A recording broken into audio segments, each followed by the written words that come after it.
Falcons. Oh man, if I'd have thought that out of all my Jerry stuff, man, I'd have got my black Falcons hat and some other stuff like that right there. We got that, and we got all kinds of other things. Let's go. I know we're ready to go. We're in mid-sentence when we get started here on 100 Yards of Football. We want to welcome everybody to the show. Logan Landers is our producer and engineer. Vincent Turner is our co-host and founder. And Vincent, we committed a cardinal sin from a broadcasting perspective, is that we were babbling back and forth while we were on the air. Hey, that's no problem, because today we got a very special guest. This gentleman, and I want people to understand this. I'm very excited because this gentleman graduated from the University of Wisconsin, the 20th ranked academic school in the country, the number 9 law school in the country. And the gentleman graduated with a computer science degree and was all Big Ten in 1986. Back to you, Mr. Harper LeBel. Well, don't give all the thunder away. We want to welcome Mike Reid. Mike, obviously a local guy here in Georgia, goes off and visits a land far, far away at the University of Wisconsin. He plays football there, gets drafted to play for the Atlanta Falcons, has a 6-year career here in Atlanta. And then obviously after that, he houses one of the best martial arts studios in the state of Georgia and gets to travel the world with his athletes competing all over the place. Mike Reid, Mike, is such a special joy and a privilege for me.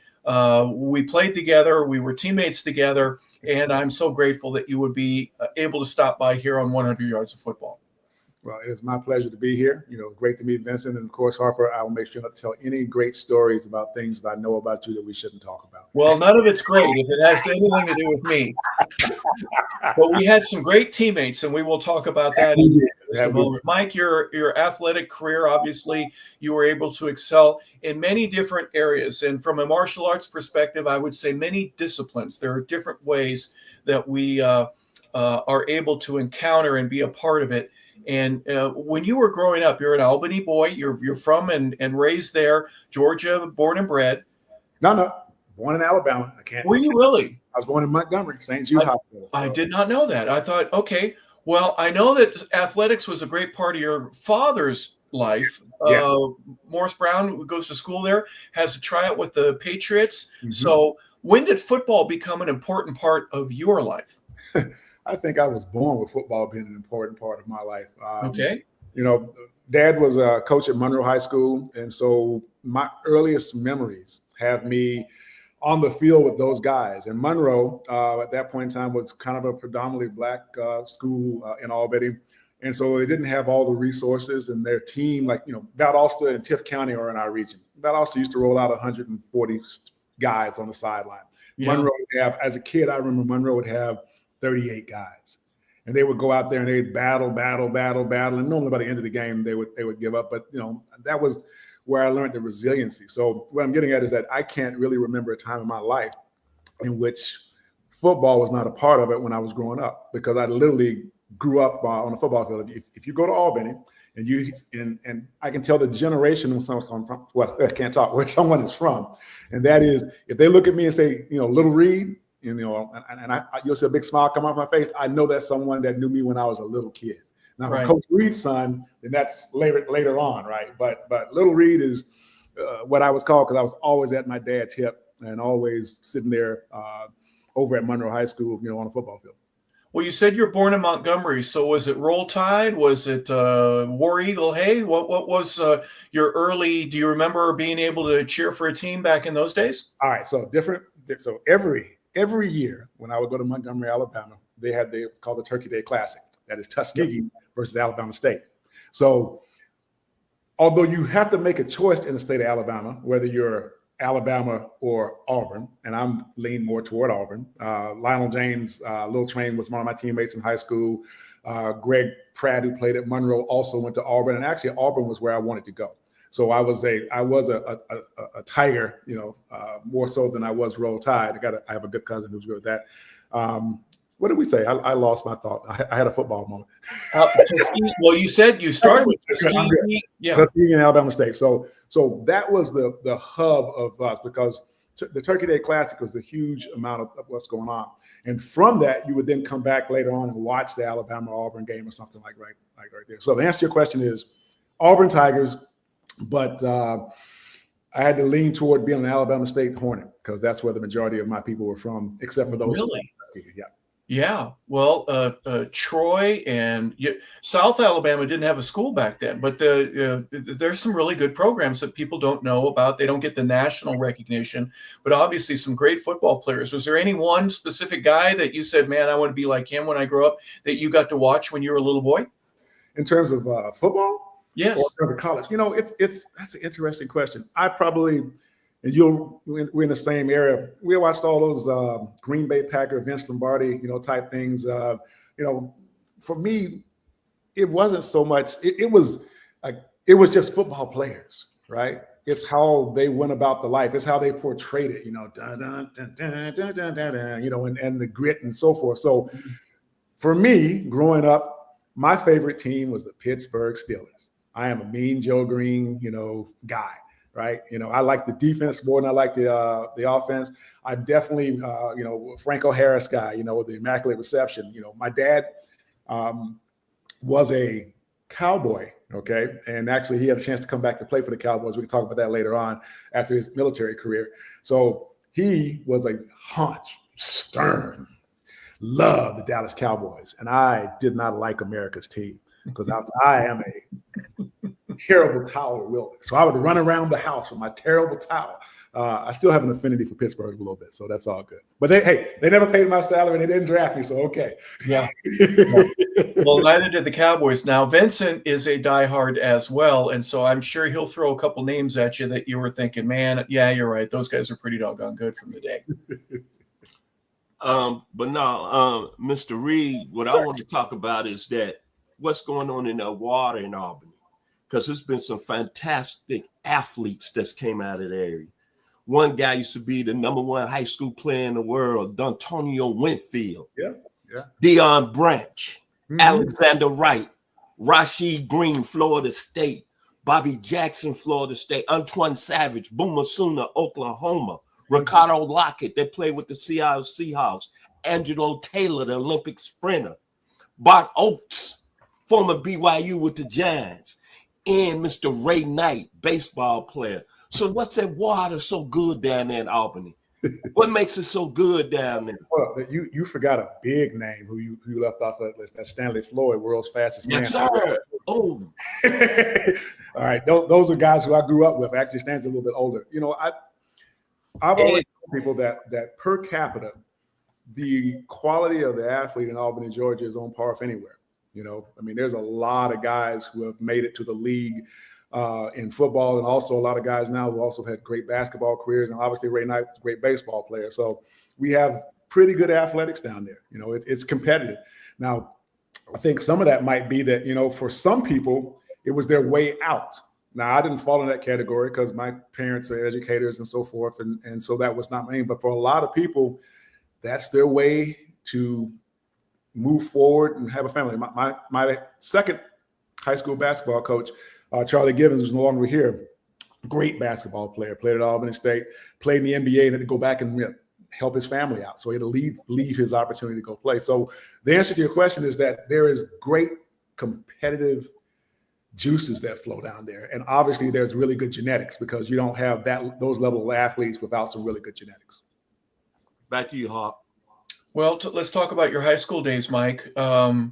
Is that the point where you go, I think I've got enough talent? Now, you were a basketball player. Did you do baseball as well or track? What were your sports there in high school? I was forced to run track because my football coach required it, Coach Luther Welch. He was like, if you play for me, you're going to run track. So I ran the 400, the mile relay, did the high jump, and also the long jump. Those were my deals. But basketball was much more of my thing in conjunction with football. I just realized at some point in time that only being 6'2" basketball wasn't probably my way, but I love playing basketball. Yeah. You carry that over. And then did everyone on the team, or was it just you that was forced to participate in track as well? And that Coach Wilson, you play for me, you're running track. That's how that's how that goes right there. And obviously, now, did he also happen to be the head track coach? No. Okay. All right. Track coach, but no, coach. There is Coach Luther Welch right there. That's a legendary coach. That's a Hall of Fame coach. They told Coach Welch that he couldn't coach anymore when they ran him out of Auburn, and he went and won 3 straight championships at up there at Thompson. Right after they told him he couldn't coach. Wow. Yeah, you're not good enough here. Well, I'll make it happen somewhere else with a different set of talent. Yes. What were some of the life lessons that he, or maybe some of the other? Well, you were an offensive guy in high school, weren't you? Wide receiver. I was a tight end who played split end when we were going to pass. Okay. So if you saw, did you have the fancy 2-point stance where your hands were on your hip? Sweet. So here's one you don't know, Harper. See, I ran back kickoffs and ran back punts. I was a fairly large guy doing that too, so it wasn't like everybody coming to tackle me was really excited about that. Were you a straight ahead guy, or were you a little shaky? My father was a Hall of Fame running back at Morris Brown. Okay. All right. I may not have all of his genes, but I got some juice. All right.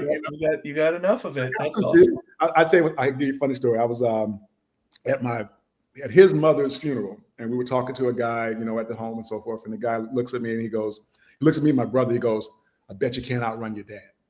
And when, of course, we're like, "Damn, you can take our dad." But when I look back in time, my father was offered offered a contract by the Detroit Lions when he was playing at Cedartown, up in Cedartown, Georgia. And then he was offered a scholarship to go to Ohio State, but because of the racial climate at that time, he wasn't allowed to go.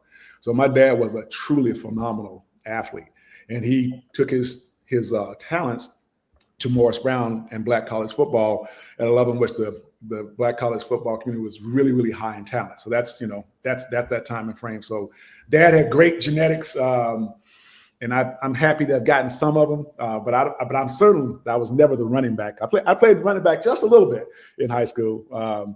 When Coach Welch got pissed off and said the guys were fumbling the ball and said, "Reid, get back in the back, get back in the power I. We're going to run this thing." Yeah. But that certainly wasn't my call. Well, you're 6'2". You played in the mid 220s, 230s with the Falcons. I'm imagining you were 205, maybe 215. Your freshman, sophomore, junior year in high school, so you could run, right? Yeah. But you were asked to block as well. How did that affect you for later on, to where you learned to play defense a little bit better because you knew what the offensive guys were trying to do? All right. Well, there's two sides to that. So if we're going to talk about how things translate from one side to the other, my biggest thing that helped me was playing basketball, okay? Because I didn't play forward my first couple of years there. Because remember, in the state of Georgia, when I was coming along, high school technically started in 9th grade, but most high schools were 10th, 11th, and 12th, okay? So my 10th grade year, I'm on the varsity, or I play JV, but I'm on the varsity team.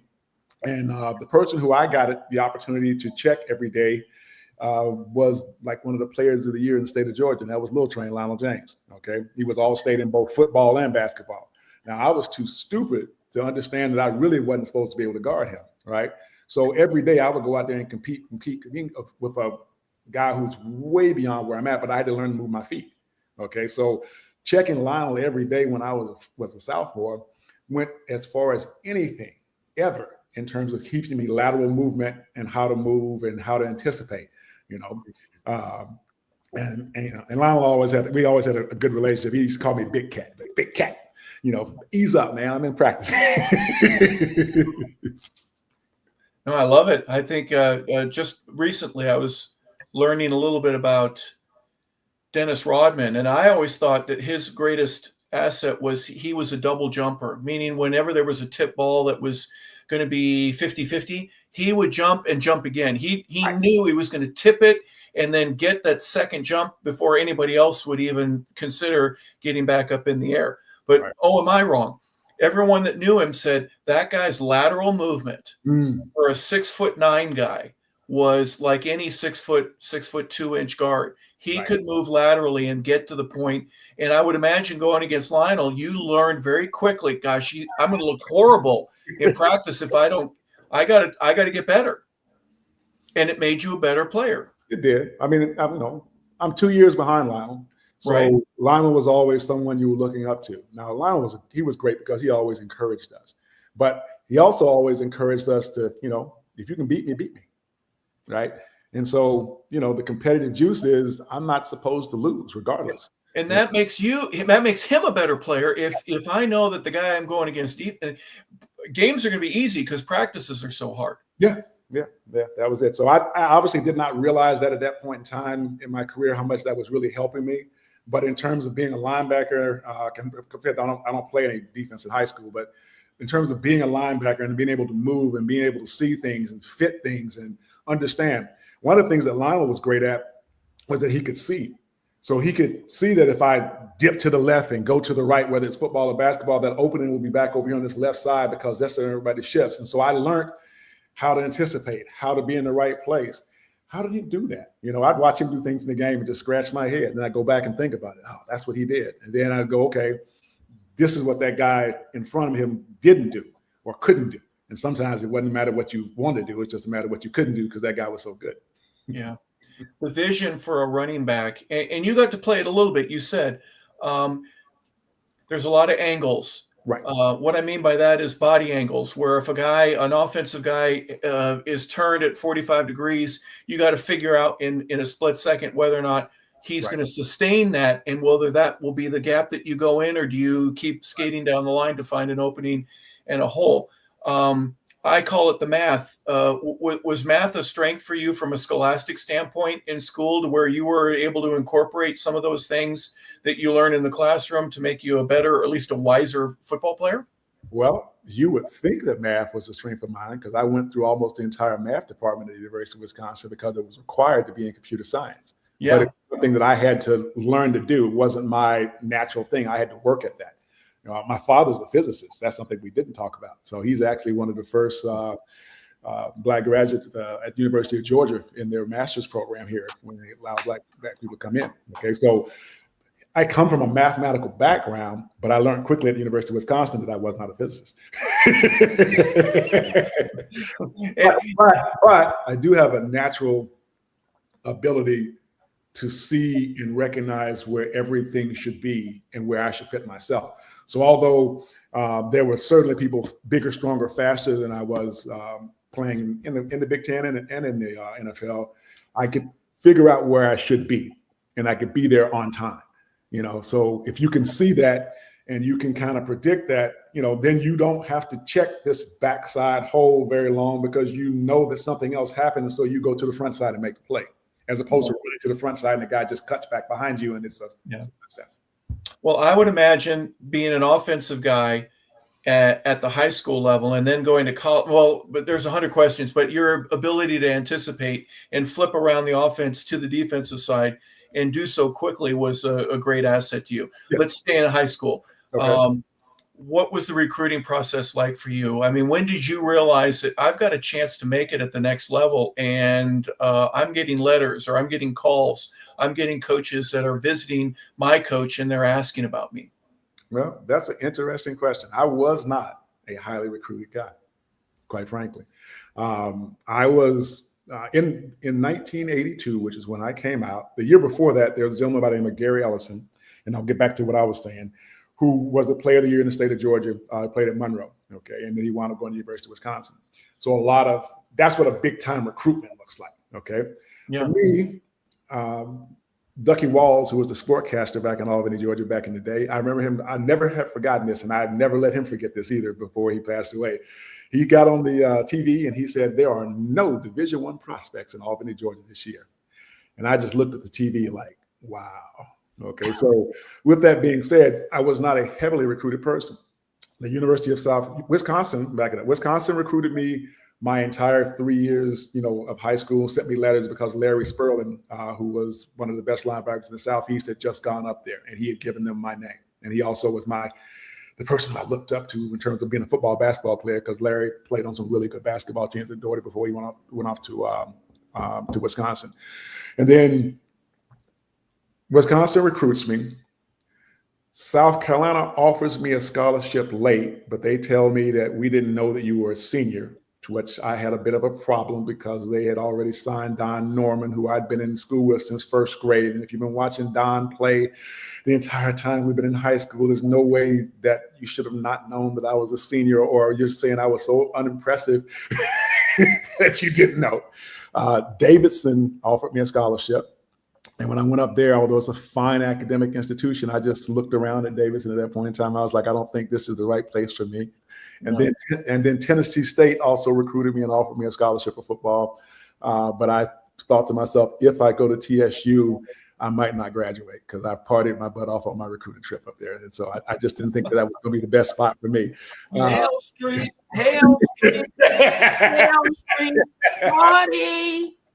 So with that being said, I had a lot of people tell me walk on. UGA told me walk on. Georgia Tech told me walk on. You know, Auburn, if I'd have consented to pursue that, probably would have said walk on.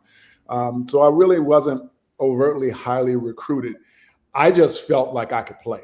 And so when I showed up at the University of Wisconsin, I had a major chip on my shoulder because I'm like, you know, as my man Vincent said earlier, there's a lot of successful athletes that have come out of Albany, Georgia. I wasn't about to go up there and not be that guy who couldn't play. And because I felt like every time I strapped it up, I was representing my family, I was representing my community, I was representing my town. And so all those things were important to me. So high school question was not highly recruited, but I felt like I could play, and I wanted to prove that I could play at Division I. I'm certain that I could have. There are a lot of Division II schools, and there's no disrespect to Division II schools, because I certainly could have played there. And after the recruiting goes on, they start offering more scholarships and so forth. But I was fortunate enough to have a college recruiter. Now this part, you're gonna love this. The guy who recruited me, Arnold Jeter, who has passed away, who's recruited, he's got one of the biggest hit list of people who he pulls out of high school who go to the pros of anyone in this country. If you go look his name up and see the people who he has recruited and how they all went to the NFL, it's amazing, even here in the state of Georgia. But Arnold Jeter was not allowed by Coach Welch Coach Welch wouldn't give him my game film, okay? And the reason why was because Larry Spurling was supposed to go to Alabama. And back in those days, when you had a player of that caliber who went to Alabama or Georgia, then that coaching staff and everyone gets to go and they get tickets and all that type of stuff. And Larry changed his mind at the end and decided to go to Wisconsin. And so that did not make, I think, Coach Welch feel very happy about that. And he probably thought that was the wrong decision for him anyway. But with that being said, Coach Jeter watched my film over at Monroe. He didn't get it from Coach Welch. Coach Welch wouldn't get it. I didn't find that out until a few years ago, when before Larry passed away. He told me, this is what happened. Coach Welch didn't give your thing out, and Coach Jeter got your videos from Monroe. Wow, wow, stuff we learned. But Wisconsin was pretty stinking good. At least when the '82 team, they go to the Independence Bowl. Go to Independence Bowl. That's their first bowl in a long time, and then we had a pretty good run. And I think the group that went before me, the year before me, never had a losing season. My senior year, we didn't play well, but we had 13 guys going to the NFL. Well, interesting to me. Okay, you end up signing with Wisconsin, and go Badgers. I don't know if they gave you a gift bag or something, but now it's Big Ten football, which is really a foreign topic here in the Southeast and ACC country. Right. So you had to learn about Purdue and Michigan State and Ohio State. What was that like for you initially? It was different. I mean, obviously, the two schools that everyone knows about are Michigan and Ohio State, right? Sure. Yeah. Purdue's basketball program had been good, so I knew who Purdue was. Illinois, didn't know much about Illinois. Minnesota, didn't know much about Minnesota. Right. Indiana, didn't know much about them as a football program. Knew about them as a basketball program. Northwestern, who was talking about Northwestern football in the South? No one was, right? Okay. Right. So I had to learn about that. Now, what's interesting for me is that how I equated them is I just equated them back to teams from high school here in Georgia. So when I saw Purdue, I saw Valdosta. I saw those same colors and so forth. I'm like, oh, okay, that's fine. Yeah. But for me, I just wanted to play, Harper. I wanted to prove that I belong. It's kind of like when I got to the Falcons at some point. I just wanted to prove that I belong. And that was probably the biggest, most motivating thing to me. I'm 205 pounds when they first start to play me over the guard at linebacker in a 5'2". No 205-pound person should ever play over the guard in the Big Ten. And they definitely shouldn't be successful. Right. They're too small. It's such a mismatch. I know. Yeah. But I was too stupid to know that. Well, one thing they have plenty of in Wisconsin is food, and so I imagine 205 became what 215 in no time. No. Really? I got there at 205. I think I played 205, 207. Then I was 212. I didn't really gain weight into my 220s pretty much until my senior year, because someone said to me, hey, you know what? You need to be bigger if they're going to draft you. You know, you need to be at least 220, 225 if they're going to draft you, because they're not going to draft you at 218. Right. The world's different. These days, they might draft you at 218 because it's all about running, right? But that was the thing. So the biggest I ever played was after I got to the Falcons, when Marion was here, Campbell, and he wanted everybody to be big. You know, at that point, I think I was the biggest I was like 245. Then when we'll go with that later. But then Shavi and those guys come in and they tell me, hey, we will cut you or we'll start you. But you got to be under 230 if you want to stay. Wow. Yeah. The roller coaster of calories. It's amazing what one guy to another. All right. I know Vincent has 100 questions, but before we get to Vincent's, tell me what Camp Randall was like the first time you get to play there. You know, it's different because the college experience to the high school experience is different, but the high school experience in South Georgia is very unique. Yeah. The whole playing some big games. You played in games where even the police were going, if anyone wants to rob anybody's house, it's wide open on Friday night during a big game. That would be exactly correct. So the thing I remember about being in Camp Randall is that it was just so loud, right? And I'd never been in front of that many people at one time. And, you know, I saw someone's going, there's 74,000 people here, right? And it's like, how many cities is that that are in this thing? And then there's certain things that they'll yell. Everyone liked to jump up, and they didn't call it the jump around then, but, you know, they still were doing the jump up and down thing and shaking the deal. They like to shake the keys, like to throw stuff at people. They like to do this thing what they call over, and they literally start passing someone up, and they get them up to the top of the stadium, and then you just really hope that they don't go over. So it was a unique experience, but you know what? This is one thing that I do believe. When you walk out onto that field and it's just your 11 guys versus their 11 guys, it doesn't matter whether you're on the field or whether you're in the sandlot or if you're out in the street. It's just that environment of being out there with your people competing against somebody else's people. Now, when a great play happens, like I wasn't on the field when he did the skip pass to Altoon and he throws the touchdown against Illinois, but I'm on the sideline. I can tell you that it looked one way 1 second, and it was so loud in that place that it was unreal. I can tell you that there's no greater sound than to hear the whole stadium in Michigan or Ohio State quiet. Nothing greater than that right there. Yeah. Go ahead, Vincent. Okay, Mr. Reid. Sure. I got some information from a very close person of mine. It's my first cousin who taught law at the University of Wisconsin. Okay. Basically, he told me four things I need to mention to you before we get into your football career at Wisconsin. All right. Biscombe Hall, Biscome. Mm-hmm. He said the campus is beautiful because it's surrounded by 2 lakes. That is correct. He also wanted me to bring up some history. Now, I'm from Memphis, Tennessee. Okay. The 901. I understand. I grew up listening to Stack Records. Right. Otis Redding was on that label. His plane crashed in one of them lakes with the original Barcades. Okay. And the song On the Dock of Bay was written by a guy by the name of David Porter that I grew up 2 houses from. Okay.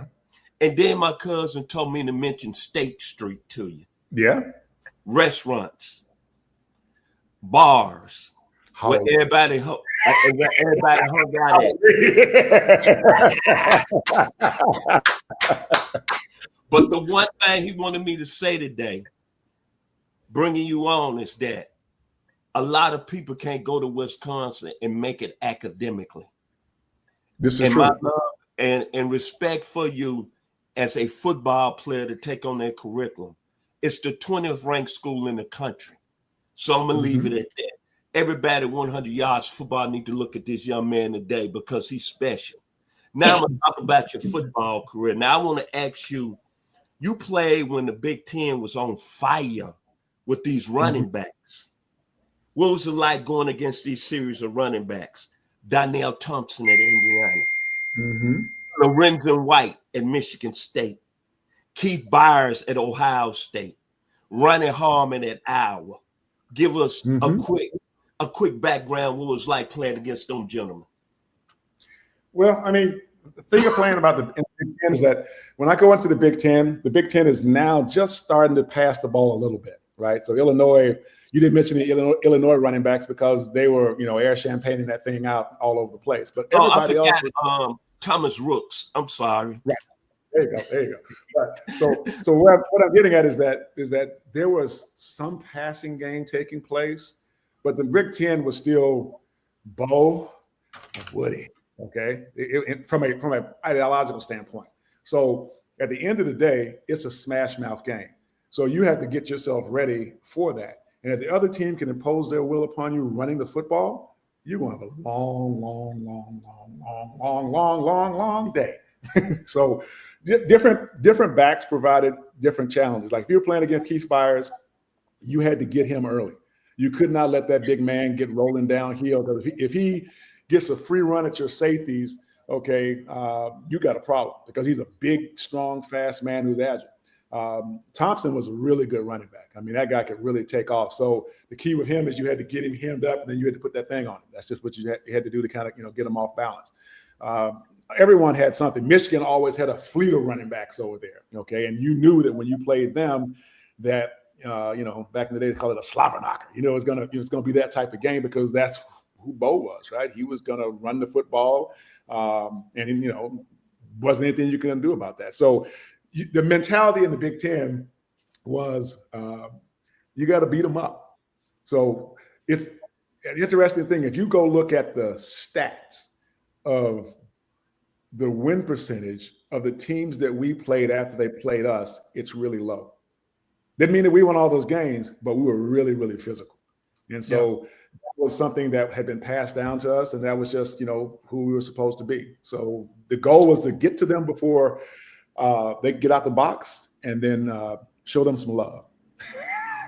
Now, I want everybody hear this, what I'm finna say. This gentleman was all Big Ten in 86, and I'm looking at all these players that he made first team with. Rob Woodson, his teammate, who was one of the most athletic corners in the game, out of Columbus, Georgia, Nate Odoms. Mm-hmm. Garland Reeves, one of the best safeties in the game for Michigan. Pepper Johnson, Larry Slayton. Now, this gentleman made all first-team Big Ten that we have on the screen right now, Mr. Michael Reid out of Wisconsin.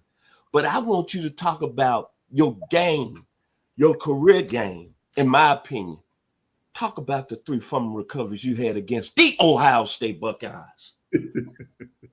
That's an interesting game. That I still am tied for the record for most fumble recoveries in a game, and I don't know how many years it's been since then. That game was special because I think Ohio State was ranked. They were either 1 or 2. Okay, I can't remember which one. So I don't want to say they were 1 if they won, but I believe that they were 1 or 2 in the country, and we were, I don't know, 40-point dogs, 30-point dogs. It was some crazy number. But one team that we have always had success with against is Ohio State. So my teammates in particular, sometimes we play Michigan and they might not feel that same way about it. They were like, oh God, it's Bo, it's Big Blue. But against Ohio State, we always felt we could win. So being in the right place at the right time, that particular game, actually, I was playing outside linebacker because Tim Jordan and Rick Graff, who were my same class, who were drafted by the Patriots and drafted by the Dolphins, weren't playing. And so I had to move outside to play out there. So when I moved outside, it just happened to be a ball on the ground when I was on the right side. There just happened to be some contact and the ball on the ground on the inside of there. And it just happened to be that I wound up in the right place on another one. So, that was a great statistical game. Probably not the best physical football game I played while I was in Wisconsin, but it was, what made it special is that we beat a team that we weren't supposed to beat, and then they gave us the sirens and the full ride to the airport after that. And I'm certain that Earl Bruce, I think, was the coach at that point in time, was not happy, and that probably wasn't good for his job qualifications. and talk about the two other first team, I want to say All-Americans that were with you on that Big Ten team. Talk about Freddie Strickland that played at Purdue, that played with the Rams, and of course, the great Chris Spellman. What made them so special from the Ohio State Buckeyes? Well, I mean, one, I always say this. Chris Spellman's really, really, really good football player. He's a great football player. But he's also playing behind some great personnel, right? And so they put him in a position, and let's be clear, I think he started from the time he was a freshman. So they put him in, his football IQ was extremely high. He was playing with great players, and he was able to put himself at the right place at the right time. And so that was great. Fred Strickland was a little bit more of an athlete, okay? And ran around and made a lot of plays. There's a guy who you probably have never heard of. His name was Van Waters. He played at Indiana on a team that was 0-10. He may have been, besides like Carl Banks, one of the best linebackers I ever saw play. Okay. But you don't know about him because his team wasn't very good. Yeah. I watched him do things that like Carl Banks did, which is just toss people around, throw them around, chunk them around. I remember Coach Jackson, who was the running back coach of Wisconsin, came in and we were getting ready to play Michigan State. And he told our offensive personnel, guys, we think this guy's an All-American. Okay. So you show us if he is or is not. And I remember talking to some of my teammates the next week, and they were like, can't think of the guy's name, but he comes back and he goes, man, I want to hit that guy. He didn't move. I blindsided that guy. He didn't move, So different players of great skill, but oftentimes you have to adjust your skill set to the framework that you're playing for. So like Harper knows that when we were playing here at the Falcons, Jerry's team had to be running gun. We had to be, there's the man right there now. Now you talking about someone, there he is. He could play, man. He could play. I'm glad you were able to pull him up right quick. Like that guy right there, go watch some of his film. It's unreal. I don't know if he ever made it in the NFL or not, but in college, he was dynamic. Myself, Michael Boykins, who was my nose guard, we would sit and watch film. We were like, man, did you see that Indiana game? Did you see that guy play? We marveled at the things that he did. Because I know he busted up Larry Emery, our running back, and we were looking at Larry. We had told him all week, man, you need to get ready, bro, because the guy you guys are playing against right now, he's a beast. Larry's like, yes, I am. Okay. And my final question before I turn it back over to Harp. You made first team All Big Ten, but you really didn't get in the All-American votes. I might put you on the spot today, and I don't mean to, and I respect to you. But did you feel a certain kind of way because you went on that first team All-American team with Brian Bosworth out of Oklahoma, Johnny Harlan at Texas A&M? No, your game was serious now. No, I played, especially in college. I played some really good games. All right, I've got games like I think we played Michigan, and I think officially I'm on the record for 22 tackles, and I made 28, 29 on the coach's tape. Okay, so there's a lot of playing, but you know what? That's for other people to make those decisions. The question is, does the person across from you respect you? That's the most important thing. Okay, so if they respect you, then you know you did what you were supposed to do. Just like in coaches poll versus AP poll, who's right? Right? There's some politics that are going on in that type of thing. And that's just the way that is. So guys come into the league.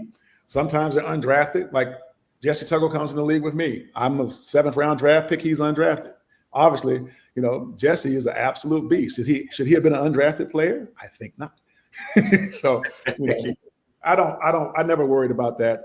When I was in college in particular, my big thing was I actually wanted to graduate. I didn't think I was going to necessarily play in the pros. So I was on the trajectory of graduate, get your job, do your thing, probably go back to law school in Wisconsin. That was my trajectory, what I was going. I was just happy to have the opportunity to compete at a high level and prove that I could be one of the best players out there. Back to you, Hop.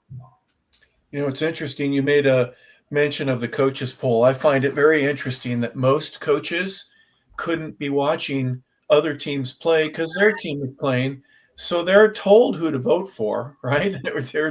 There's someone on that staff that goes, hey, Penn State should be 10th, not 12th. You should move them up.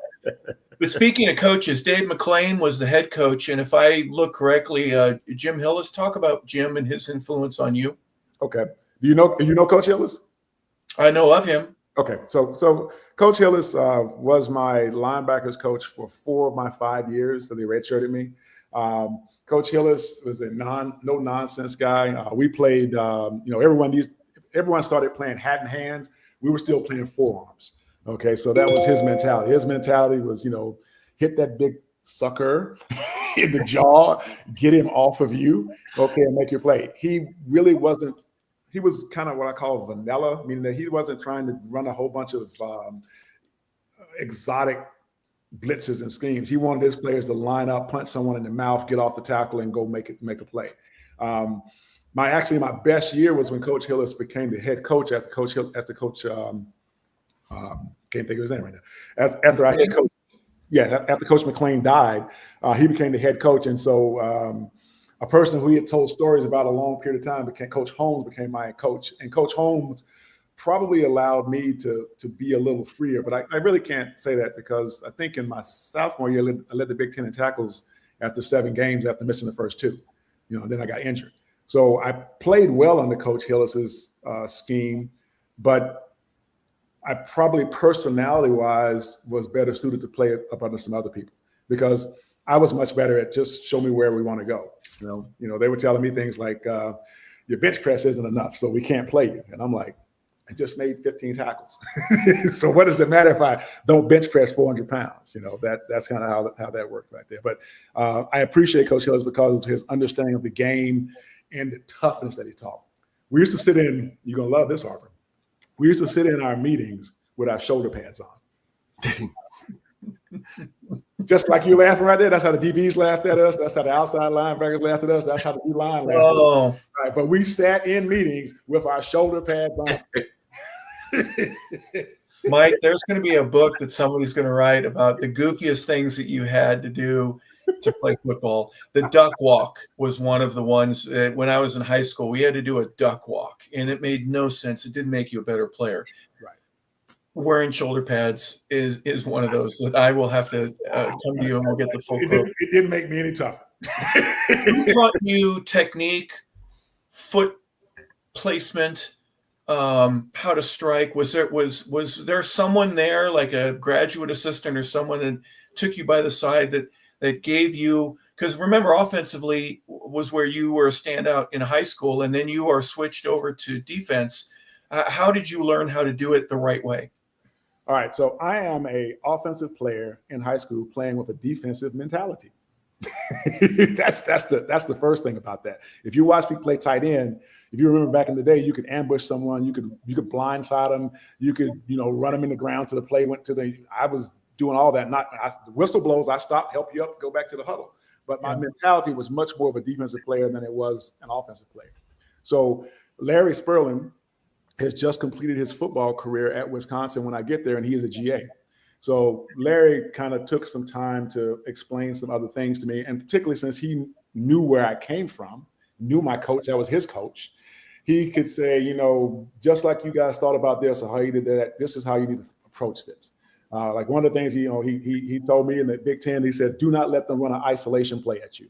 He said, if they run an isolation play at you and they make any yards, they're going to run that at you all day long. He says the first time that isolation comes, you try to knock that fullback's head back up his spine, and then they'll stop running that play at you and they'll run it at somebody else. So that was something I took to heart. So you could always tell when the ISO was coming. Right, here comes the ISO, and be like, okay, you got to go get it. And then our coaching staff back in high school did teach our linebackers forearms, and so the best forearm that I think that ever come out of Albany, Georgia, was Larry Sperling. So he would show me, how to deliver, how to take a step. But the most important thing he did for me was just encourage me to be myself and to actually try to be better than him. So that was pretty cool. Well, speaking of being better, you couldn't go more than 2 weeks without facing one of the better teams in the country. Big Ten always has a top 25 team, and in some cases they'll have 4, 5 of them. Right. You were in that all throughout your career there. What was that in terms of your mentality to where you realized every week I got to bring it? I mean, I may not, if Minnesota is 0-9 in your freshman year, that they were 1-10 is what they finished. I just looked this up. Maybe not so much Minnesota, but you better get ready for Illinois, for Michigan State, and all the others. I mean, you just have to be ready to play. I mean, the thing that people don't get, and that's the thing that was good about the Big Ten, obviously, there were a couple of teams in the Big Ten that had more talent than the other teams had. But the toughness aspect of the Big Ten has never gone away. So everybody that you played against was going to play a hard-nosed brand of football. And if they caught you on a down day, then they would beat you, right? So there's a whole bunch of teams in the Big Ten in particular who had a chance to go to my cat's jumping from my head. Had a chance to go to a bowl game, but then they get beat by the team that was 1 and whatever, 2 and whatever. We did that to Ohio State, right? So you just had to show up with the mentality that you were going to play. Now, some teams you get more excited for. Like for me, I'm coming from the South. The Wisconsin-Minnesota rivalry was not a natural rivalry for me, right? Who down here in the South knows about the Gophers and the Badgers playing for a jug, or an axe? No one knew that. So I had to learn who the things were. But getting up for a big game like against Michigan or Ohio State, someone that you've seen your whole life, that was easy to do. Or if you look out there and you're like, man, they're playing against Rod Woodson and those guys today. We're playing against Mel Gray, because Mel Gray as a running back at Purdue is off the chain in terms of to catch the ball out of the backfield and so forth. So you just had to show up and play. And if you're a football player, that's what you do. And then we learned that like in the league, right? You show up and play. It doesn't matter whether we're doing stuff on the field in Swanee, whether we take it to Flowery Branch, or whether we take it to a high school field and have at it. You got to show up and you got to compete. Or at Legion Field. How about that? Going in the Hall of Fame Classic, getting to play against Kentucky. That's your only bowl appearance in college, right? That was, let me think about that. No, I went to Shreveport when we played in the Independence Bowl in Louisiana my freshman year. I go to that game that you're talking about, but I'm injured, so I don't play against Kentucky. That was a team that underachieved. If you look back at our draft from that year, you will see, I don't know, what has it got? I think 4 first rounders. It's 3 or 4 first rounders that are in that particular draft. And there's a whole bunch of guys that played in the league for 6, 8, 10 years off of that team. That team underachieved because I would say because a gentleman named Gary Ellison did not make it academically that year. And so we had 2 really good running backs that both played in the league a little bit, but Gary looked like Mike Rozier. They look identical to each other, and he ran. Yeah, if you watch them, if you look at them in the helmet, had that big bubble in the face and so forth. They looked identical to each other. Really, but he flunked out or dropped out, not flunked out. He didn't make his academics that year, and that was the year that if we'd have had him, I do think we would have won the Big Ten. Well, I want to be respectful of your time. I know you need to go, but could we get you to come back and talk about your Falcon experience? Would that be a possibility?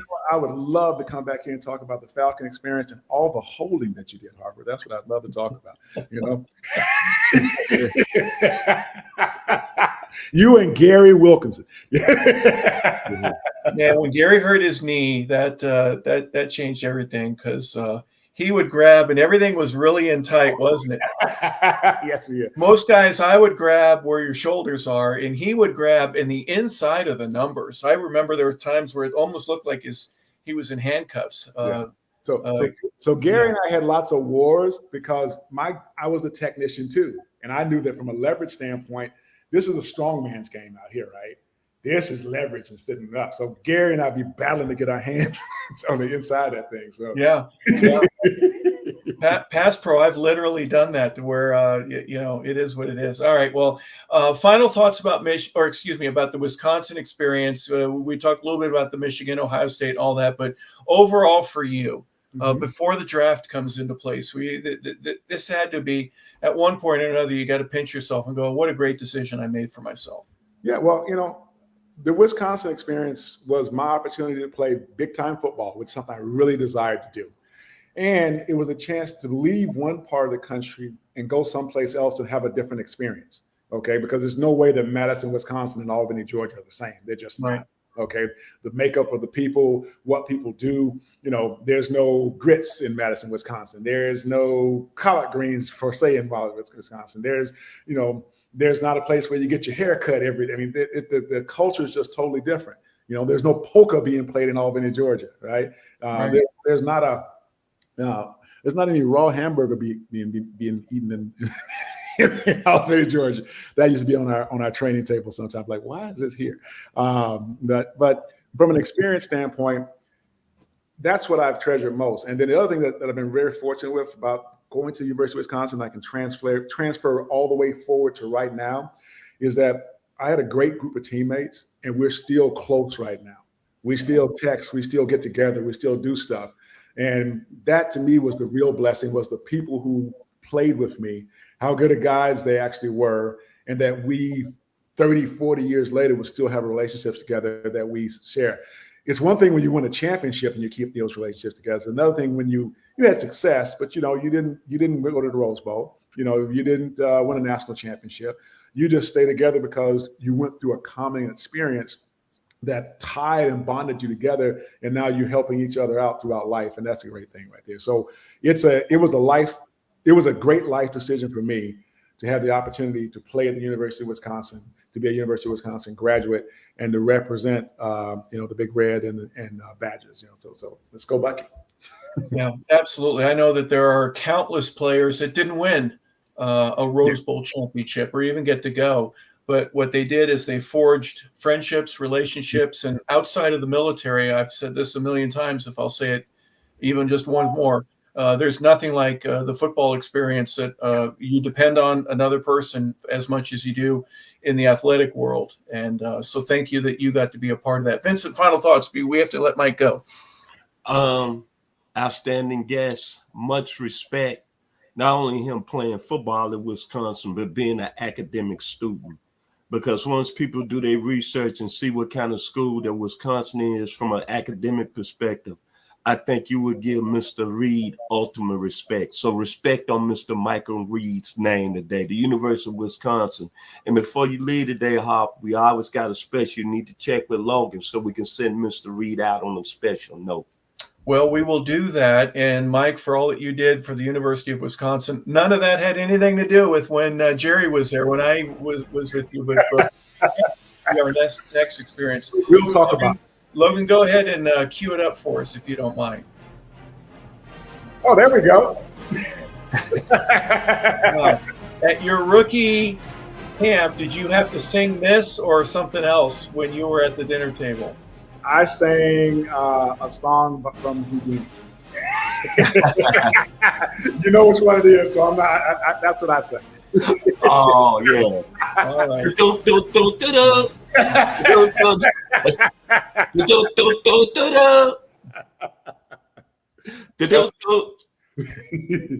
Hey, everybody clapping with me. Yeah. And that's the secret. If you can make some of those old vets, if you make them smile or whatever, all right, they'll leave you alone for the rest of the time. All right, Mike, we know you got a lot on your plate, and we are greatly appreciative. An hour wasn't enough time. We are grateful to you. We'll have you come back, and we will talk about the NFL, your experience with that, and then obviously things that you were able to do from a business success that is certainly noteworthy and a big part of your life. But for now, folks, we're going to have part 1 with Mike Reid. We'll have him back on again sometime here in the near future. But for Logan Landers, our producer and engineer, for Vincent Turner, our co-host and our founder, I'm Harper LeBel saying thank you for tuning in to 100 Yards of Football. Our special guest today has been Mike Reid.